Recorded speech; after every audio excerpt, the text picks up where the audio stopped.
Selamat malam pemirsa, senang sekali Warta Wengi kembali hadir di hadapan Anda dengan beragam informasi penting dan terpercaya. Bersama saya Damar Nurani, kita jelang Warta Wengi selengkapnya.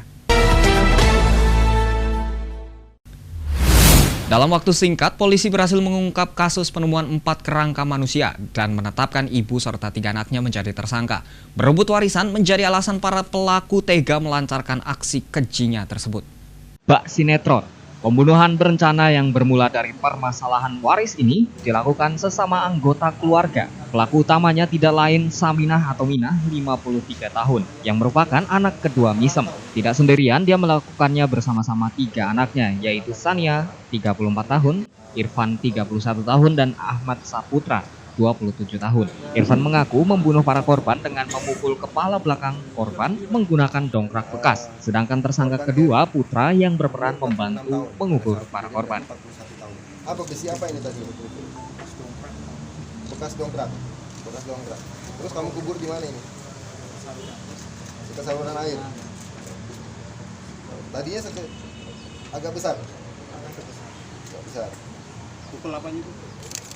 Yang pertama kamu pukul di bagian mananya? Leher sini. Bagian leher sini. Terus ini itu Sugiono. Kamu pukul berapa kali? Berkali-kali. Terus untuk yang Pratno sama berkali-kali juga. Di bagian mana kamu pukul? Sama, Pak. Bagian kepala, depan, belakang, samping? Belakang. Belakang ya. Terus yang ketiga, si Derry Itu sama juga leher kepala. sama kepala ya. Terus yang si Vivin Sama. sama juga ya. Begitu datang langsung kamu sambut ya. Oke. Sip. Pak, ini yang Putra atau Irfan, Pak? Ini Irfan. Dia anak sulung dari Ibu Saminah. Ya. Dia yang sering cekcok dengan korban Sugiono.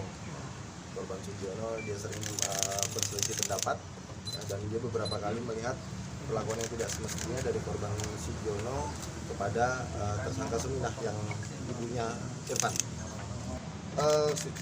Plastik. Itu kakak yang itu.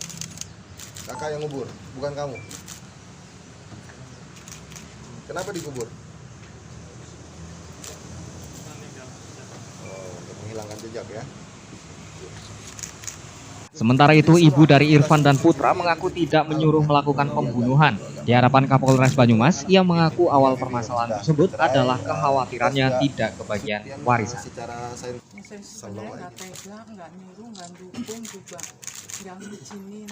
Tapi anakku udah nekat aja mau bela saya, ya udah saya terserah. Anak-anak ibu itu Bunuh. membunuh kakak. Dia ngerti, saya kan ngomong terserah begitu. Cuma saya nggak ngeliat. setelah kejadian itu mereka lapor sama ibu. Mereka bilang sama ibu apa? Oh, bilang nggak ngomong kalau udah mati. Udah Pas mati. saya ngomong, udah kok belum. Terus Kayaknya udah kayak gitu aja. tapi Masalahnya tidak langsung apa? dikubur, tidak langsung dikubur. Ya, cocok masa warisan. Masalah warisan ya. Iya. Masalah warisan kan belum jadi warisan, orang masih hidup. Bu Misem ya. Ya kalau di situ sih udah sebelah udah dibagi-bagi Pak. Oh, gitu Kalau di ya? sebelah orang tua tinggal sebelah. Soalnya kalau udah tinggal sebelah pasti suatu saat mati malah anak-anak reyang kalau bagi gitu loh. Iya. Iya biasa tinggal sebelah dibagi Pak. Gak khawatir, tenang aja, gara-gara rumah dipoto aja jadi saya khawatir gitu aja udah.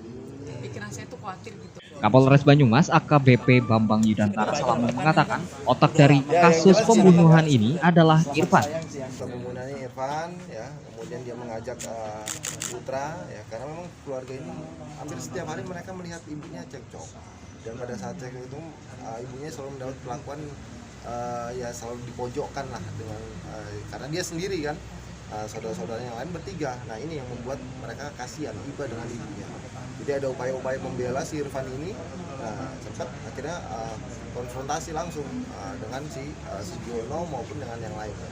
Jadi sehingga mereka benar-benar timbul kebencian yang sangat dalam. Ya.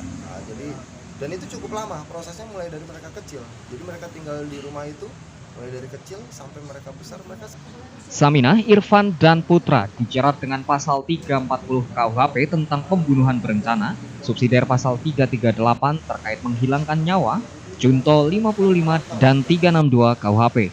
Sementara itu, tersangka lainnya Sania akan dikenakan pasal 480 KUHP sebab ia tidak terlibat dalam rangkaian pembunuhan. Sania terseret kasus ini karena menjual barang milik korban. Dari Banyumas, Damar Nurani, Satelit TV mewartakan. Korban Heri